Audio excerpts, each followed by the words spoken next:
ब्रह्मांड के प्रथम पूज्य आदिशष्टा देवता भगवान श्री गणेश अपने भक्तों के बीच लंबोदर, गजानन, गणपति, एकदंत आदि कई नामों से जाने जाते हैं।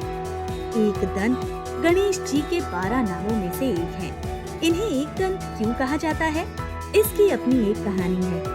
गणेश जी का एकदंत नाम भगवान परशुराम का दिया हुआ है।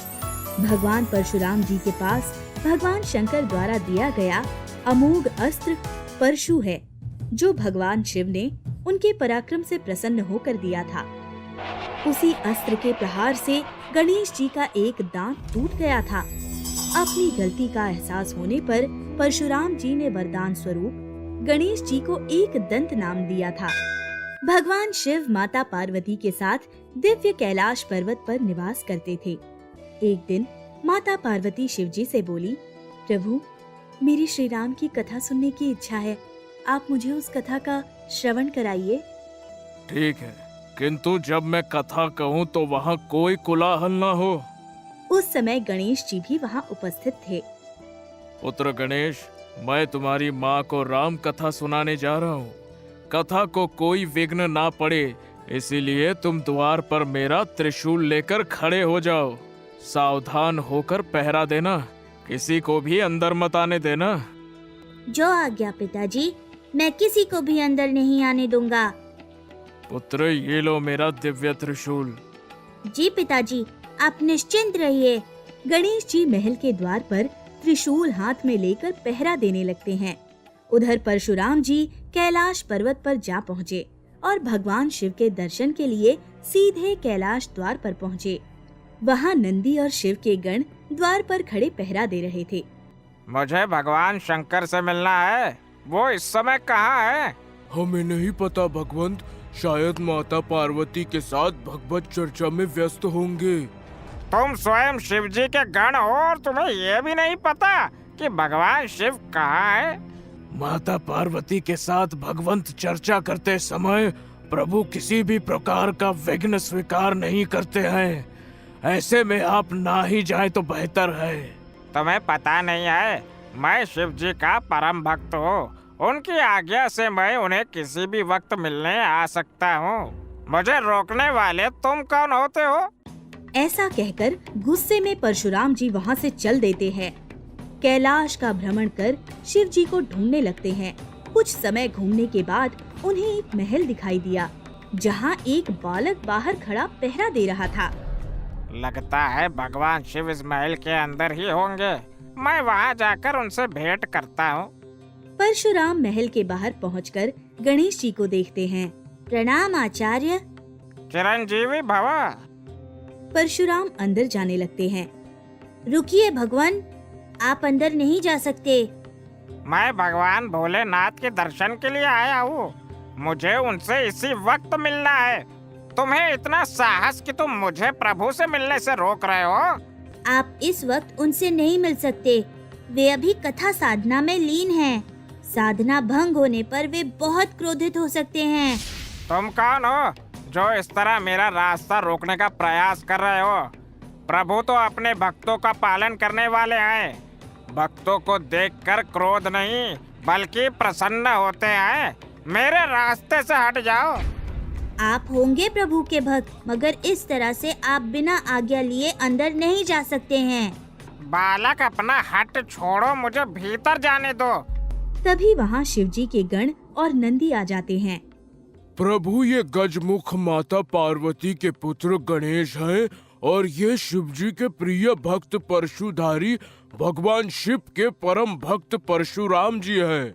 ये बालक तो देखने में काफी विचित्र है। ये कैसे शिव जी का पुत्र हो सकता है? इसका मुख गज का है और इसका बाकी शरीर मनुष्य का है। ये कैसे संभव है? ये सुनकर गणेश जी भी परशुराम जी का उपहास करने लगते हैं। आप देखने में तो ब्राह्मण लगते हैं, पर आपके हाथ में कमंडल की जगह परशु क्यों है? बालक, तुम मेरा उपहास कर रहे हो। तुम मेरे बल को नहीं जानते हो। जब तक सामने वाले के बल का परीक्षण ना हो जाए, अपने आप को सर्वोच्च नहीं मानना चाहिए। बालक समझकर छोड़ रहा हूँ। मुझे अभी भगवान शिव के पास जाना है। परशुराम जी शिव जी से मिलने के लिए उनके निवास स्थान पर जाने लगे।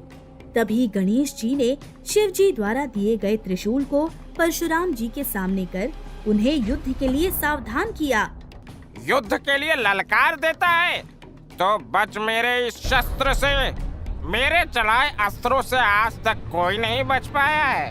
परशुराम जी शस्त्र चलाने लगे, परंतु गणेश जी हर बार शस्त्रों के प्रहार से बच जाते। परशुराम जी ने अपनी हर शक्ति का प्रयोग किया, लेकिन गणेश जी पर उनके प्रहारों का कोई असर नहीं हो रहा था।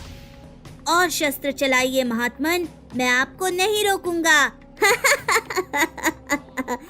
इस गणेश पर तो मेरे किसी भी शक्ति का असर नहीं हो रहा है। ये तो बहुत ही शक्तिशाली है। अब एक ही रास्ता है, मुझे इस पर परशु चलाना ही होगा। परशुराम जी ने भगवान शिव से प्राप्त परशु उठाकर शिव जी का वंदन किया और गणेश जी पर वार कर दिया। वहाँ खड़े नंदी और शिवगण भगवान गणेश और परशुराम के बीच हो रहे युद्ध को देख रहे थे। सभी युद्ध के परिणाम को लेकर चिंतित थे, पर कोई भी इस युद्ध को रोक सकने में समर्थ नहीं था। गणेश जी परशुराम जी द्वारा किए गए परशु के वार को रोकने में सक्षम थे, परंतु उन्होंने ऐसा नहीं किया। ये तो मेरे पिताजी शंकर जी का वरदान है, मैं इसके वार को रोककर पिता का अनादर नहीं कर सकता। गणेश जी ने परशु के वार का भार अपने एक दांत पर ले लिया, जिससे उनका एक दांत खंडित हो गया। गणेश जी माँ पार्वती को पुकारने लगे, माँ, माँ, माँ शीघ्र यहाँ आइए। गणेश जी की आवाज माता पार्वती और शिव जी तक पहुँची। ये तो मेरे पुत्र गणेश की आवाज है, वो मुझे पुकार रहा है। आज कैलाश में ये विचित्र सा कोलाहल कैसे? कोई दुर्घटना घटी है क्या? चलिए हमें बाहर चलकर देखना चाहिए। परशु जी, ये आपने अच्छा नहीं किया। अब भगवान शिव और माता पार्वती के क्रोध से आपको कौन बचाएगा? गणेश जी तो अबोध बालक हैं, पर आप तो बड़े हैं ना, तपस्वी हैं। आपने ये क्या कर दिया? शिव जी और पार्वती जी महल से बाहर आते हैं। आप? परशुराम! क्षमा करे भोलेनाथ, क्षमा करे। क्रोध में मुझसे बहुत बड़ी भूल हो गई। ये क्या हुआ पुत्र? तुम्हारा एक दांत कैसे टूट गया? किसने मेरे पुत्र गणेश पर इस तरह से प्रहार किया? गणेश जी का एक दांत टूटा देख माता पार्वती क्रोधित हो गई। क्रोध की अग्नि में माता पार्वती दुर्गा अवतार में आ गई। क्षमा कीजिए माता, मेरे कारण ही गणेश जी का एक दांत टूटा है। मैं अपनी भूल स्वीकार करता हूँ। अनीतिवश मुझसे भूल हो गई। क्षमा कीजिए माता, क्षमा। इतना क्रोध? आप तो तपस्वी हैं, क्या इसलिए वरदान मांगते हैं कि अबोध बालकों पर प्रहार कर सकें? आपके क्षमा मांग लेने मात्र से मेरे पुत्र का दांत तो वापस नहीं जुड़ जाएगा। वापस नहीं जुड़ जाएगा, पर व्यर्थ नहीं जाएगा। शांत हो जाइए माता, इसमें परशुराम जी की कोई गलती नहीं है। मैंने ही इन्हें पिताजी महाराज से मिलने के लिए रोका था। परशुराम जी ने अपनी भूल को स्वीकार कर माता पार्वती से माफी मांगी और गणेश जी भी माता पार्वती से शांत होने के लिए विनती करने लगे। गणेश, आप धन्य हैं। देवी पार्वती, गणेश जी के जैसी सहनशीलता और सम्मान की भावना मैंने किसी और देव में नहीं देखी।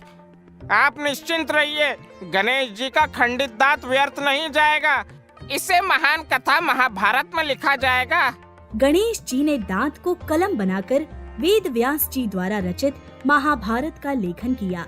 तब से श्री गणेश जी को सबसे सहनशील देव कहा जाने लगा और तभी से एक दांत खंडित होने के कारण उनका नाम एक दंत पड़ा।